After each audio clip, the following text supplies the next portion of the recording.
we give the word to Ian Bach, Vice President and General Manager for Hyperscale and HPC at NVIDIA. Thank you. And again, I'll share everyone here has done an amazing job of describing the system and what it's going to do. So I'll be brief. It has been quite a journey getting here, for sure. And quite a journey with CSCS and, of course, with Thomas. Alps is not just a half exaflop of supercomputing of HPL. It's also a 40 exaflop AI supercomputer. Is now, I believe, presently the largest AI supercomputer in Europe, so which is an amazing achievement for this continent, for this country, and of course for science as well. What makes it obviously great, of course, is we've already talked about the Hopper GPU. This is the same GPU that was Meta used to train Llama. It's the same GPU that is producing GPT models today from OpenAI, and it's that same GPU and all of the tools that are openly available across the community will be available to the Alps researchers to deploy or discover ways AI can help for science and industry. We're very excited to be partnering and helping with that. Also its architecture is ahead of its time. Grace plus Hopper is unique. This is one of the first installations of the world to get access to that architecture. We're a new kind of CPU, which is twice the power efficiency of a traditional system. It is the architecture that will be the AI architecture used by all those companies I just mentioned in our next generation architecture, Grace Blackwell, for AI developed around the world. They will get access to it here first at CSCS, which is amazing. Combined, if you just look at the amount of, we talked a lot about energy efficiency. For every watt that you use with GPU computing on Alps, an equivalent CPU supercomputer would be 10 to 50 times larger, 50 watts.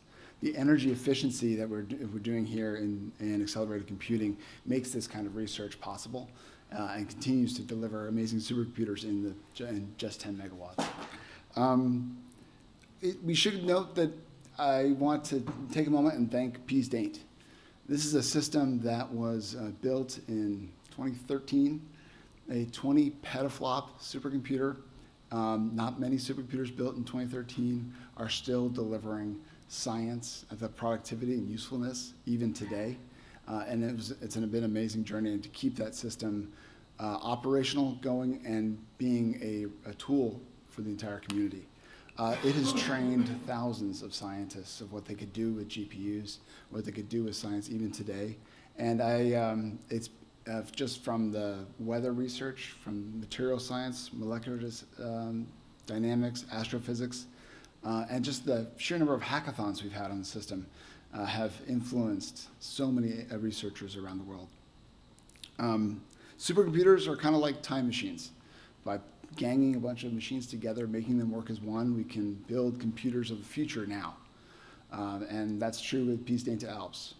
Pease Daint is a 20 petaflop supercomputer.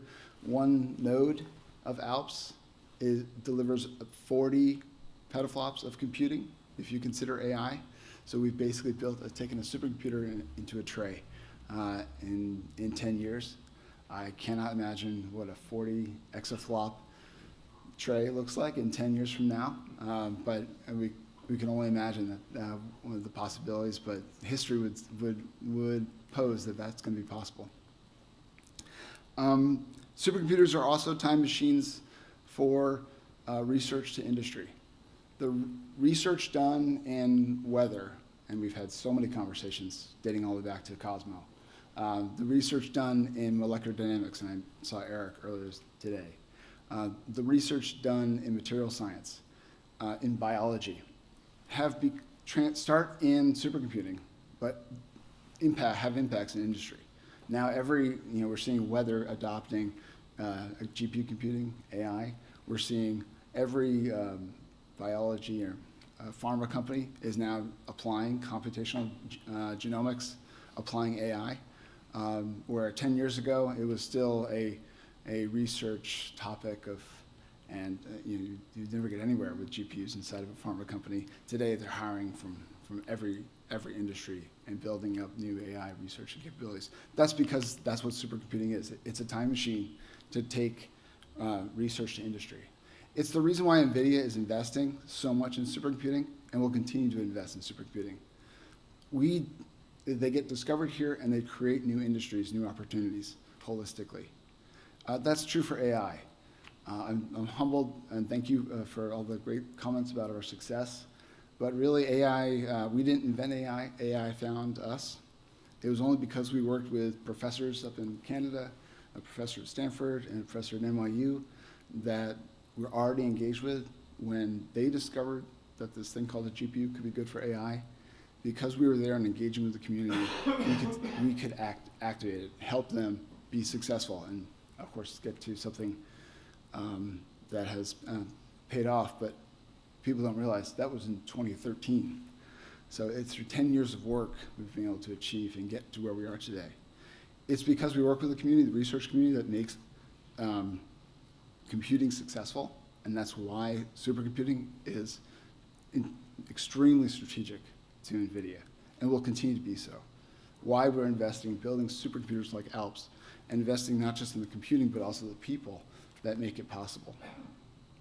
And finally, I guess I should certainly take a moment and thanks Thomas. In, I guess it was 2011, maybe 2010, Thomas took a bet.